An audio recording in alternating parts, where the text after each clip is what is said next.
One more thing that I want to kind of let you know about. It's not really a secret, it's just my technique for doing the carving. Those Kutzall bits can load up pretty quickly.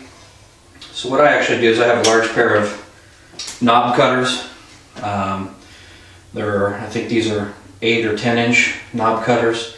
What I do is I do my initial bulk carving or reduction of these knobs with this first. We'll work on this one right here just for the ease of demonstration. What I do is just take these knob cutters and I remove, and I start from the outside and work my way in. And the reason I do that, you'll see here in a minute, it removes that whole chunk. So instead of grinding this whole area down, I use these to remove that, and then what I'll do is I'll come back through here with a carver and just round these areas off. It saves a ton of time.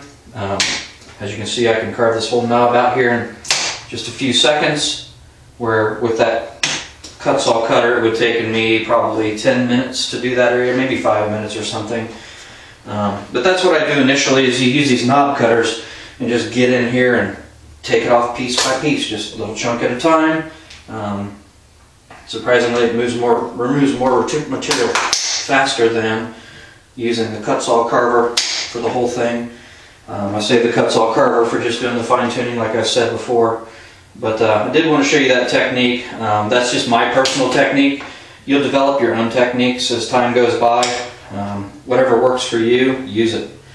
But this happens to be what works best for me. So there you go. I mean, I've whittled those few down in just a matter of a few minutes. And now I'm ready for the rotary carver. Also, while I'm doing this big branch just broke when I put some pressure on it down there. No big deal. Just, I don't want to be an idiot here. Remove it. I've got another one right here. This one will take over for where these two were. No worries. This one's going to be a lot easier to wire. It's going to be mainly a sacrificial to keep these two from dying back any further. Just like these two branches down here are going to be sacrificial for now. You know, eventually I may do something else. I've got a couple of buds popping right down here in this area and down here in these areas, so I do want to be careful when I'm carving. The more buds you have in those areas, the better off you're going to be. So I'm going to go ahead and hit this thing with the power carver. It's loud and obnoxious, so I'm going to stop from here. We'll come back after I have that finished. Alright. I'm going to go ahead and zoom in here so you can see these carved areas a little bit and the transitions that I've made on them. What I try to do, and what I've done with some success on the Trident Maple as well, is when I do these carvings, I try to make a transition on these that's kind of, I guess you could say, a realistic looking transition. From this angle, it's not really a realistic looking transition right now. You know, I may take it down a little bit further up here in the top, but once you look from this angle, which is well, not quite even the front of the tree here, it's going to be a more convincing transition. That's what I'm really going for. This up here, I accidentally zipped the lower branch here, but that's okay. There's a dormant bud right here. It's actually in a little bit better place. It will, and it has already started swelling. It did not get damaged. It'll replace this branch coming out this direction. A lot of you probably already know this is a T-bar branch. This is not good. What a T-bar branch is, when two branches come out at the same height, it makes a T, and that's something that you don't want to have in a tree if you can help it. But like I said before, rules are there as general guidelines. We have to work with what the tree gives us. So right now that's what I have to work with. I'm hoping for some back budding down through here this season. If I don't get it, no big deal. I'll try to do a thread graft. So far the Trident Maple thread graft is taking. So I'm pretty excited about that. So I've kind of nailed down the proper season, I guess you could say, to do the thread grafting, which is while the tree is dormant in the early spring before the buds start to swell. So I did this transition this way, same here, same in the back. What will happen is when these heal, it'll look like this.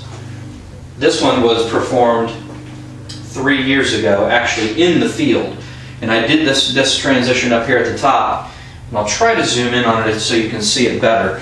I did that one in the field, and the reason I did it is because, number one, it's in the ground still. So it's not that big of an issue. You got rapid growth there. I don't think you're going to be able to see it. I wanted to see the healing characteristics of this particular tree. So I performed this in the ground right here. There was a branch that was coming out this way that was just going to be way wrong. I didn't want to have a reverse taper situation in this area any more so than I kind of have now, which I may have to take this back a little bit further as well to kind of correct that if I can. I wanted to try to keep this branch here, but I think for the better of the tree we need to remove this and do a little bit more carving so this transition looks better. I have a dormant bud here, dormant bud here, and dormant bud here, and they're not actually dormant, they're starting to swell just like the rest of these. So I've got 3 different branches here to assure I don't get much dieback down through this way of the tree. But it healed really great. Back to this, it healed really well. So I know that this tree has the ability to heal itself very well. This branch was cut off, and this branch that you see that grows here, you can't really see it there, let me change the angle. This branch here grew to heal the wound that was right here. And I've got tons of dormant buds that have come through right there as well. So I know the tree has the good characteristics that I'm looking for. It's not a real common species that I've seen that has trunk caliper, such as the one that this is. I'm kind of a glutton for punishment when it comes to these big trunk trees. This isn't a large trunk tree by any stretch of the imagination, but this is the biggest trunk Sangukaku I've seen in a long time, so that's why I did what I could. My buddy was gracious enough to let me have it, so I appreciate that, Jimmy. Now we're going to move on to branch selection. Even though we've removed quite a bit of material on this tree, you can see there are tons of branches on here still. Sorry, one thing before branch selection, when you do the carving with those cut saws, it leaves kind of a fuzz on the edges of where these are. That's not going to heal real well, so what I'm going to do next on these before I put the cut paste on is I'm going to go through here with an X-Acto knife with that real small blade, and I'm going to cut all the way along the edge of this, removing this fuzz number 1 and making a nice clean cut in between the cambrium that's live and this wood that I've carved. That helps tremendously with the callousing of these trees, trident maples, my Japanese hornbeam, my Zelkova, my Chinese elm. So that is, I believe, if it's not already known from a lot of you, a key thing to do once you're finished carving these areas is go around it with an X-Acto knife and make a really clean cut all the way through the cambrium to this core wood before you put your healing paste on. That provides the callus with the callus area that's going to form with enough, I guess, enough area for the cells to start developing rapidly and closing that wound over fast. Let me go ahead and do that. Well, this tree's not sapping as much as I thought it would. Let's talk about branch selection. Number 1 branch on this tree, I would like eventually for it to be probably on this side of the tree. I don't have anything over here right now. That's okay because I can thread graft later. But for now, because all these low cuts are down here, I'm going to keep one of these branches on this side. I'm going to keep 1 or 2 of these back branches.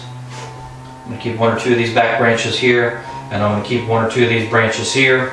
I've got a small branch here that I'm going to keep. There's some dormant buds here that are starting to swell. I'm going to let them come out and grow freely.